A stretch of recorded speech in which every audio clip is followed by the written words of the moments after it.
Sir, I am thankful to the honorable members who have participated in this debate and generally welcomed the measure before the House. This amending measure of the Motor Vehicles Act, as honorable members may perhaps recollect, has had a very checkered career, and in fact, this amending process started 10 years back. It went to the select committee stage, and a certain finality was given to it at that time. Then it could not be pushed through. Later events made it necessary for further changes to be made in the amending measure, and I should think that this amending bill has come at a very opportune moment before the House, when the whole emphasis in the context of our planning is on the development of more and more transport capacity. I should like honorable members to view this question in that aspect, and if they do so, they will find that this bill provides for and enables various steps to be taken so that transport capacity can be fully developed. There was some mention about nationalization, and I thought the opposition to it, if any, was very mild and had become thoroughly modified in the course of these few months. It has come to stay, and that has been very well realized by honorable members who were not perhaps so happy as others regarding this question of nationalization. So let us consider what is the task that is to be done by the various transport systems in the country, rail, road, and so on. There is a huge task to be performed by all these.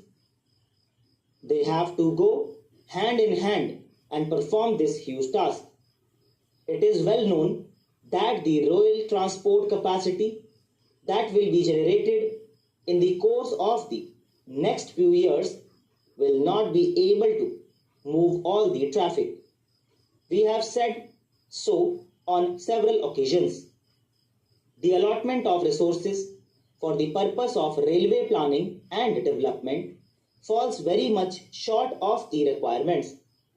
Even as per the original targets, the railways have to expand their capacity by about 42 or 43 million tons, and the additional traffic that will be generated was calculated as 60 and odd million tons. So, even as per the original targets, there was a gap of 17 to 18 million tons. Now, certain targets have undergone an upward revision, for instance, for cement production. It is roughly calculated that the cost of the railway plan will have to go up by another rupees 100 crores to move these additional 50 million tons. So, when there is so much to move and when there is so much traffic offering, there is no question of conflict between rail and road transport. Rail and road transport have to join hands and lift the traffic that will be generated. Viewed from this angle, it will be found that there is no conflict. One honorable member referred to this matter and said that the railways should not adopt a dog in the manger policy. I have no difficulty in agreeing with him. The railways do not propose to follow a dog in the manger policy. Perhaps the honorable member does not know that we have taken various steps towards relaxation of restrictions on inter-regional transport which he was mentioning. He spoke from experience and said that he was a member of the one regional transport authority.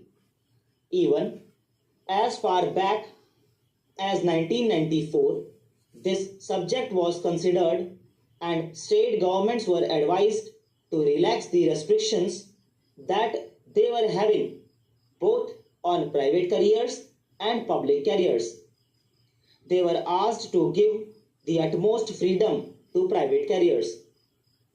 Perhaps the position is not very well realized that in our country, the majority of the trucks are only public carriers. In other advanced industrialized countries, the majority are private carriers. It has been brought out in the report of the study group which went into this question that perhaps 70 to 80% of the total number of trucks are in private hands.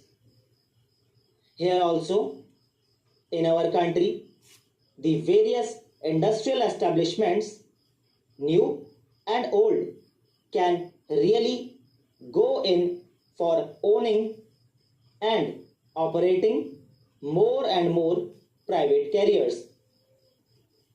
They can own a large fleet and can have workshop facilities also, and they need not complain against the railways for not carrying things.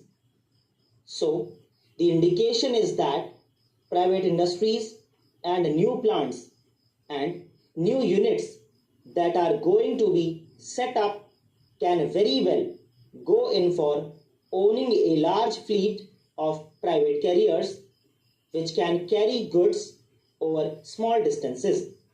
Of course, over very long distances, it may not be possible to operate private carriers, though even there it will be possible to operate over long distances to some extent.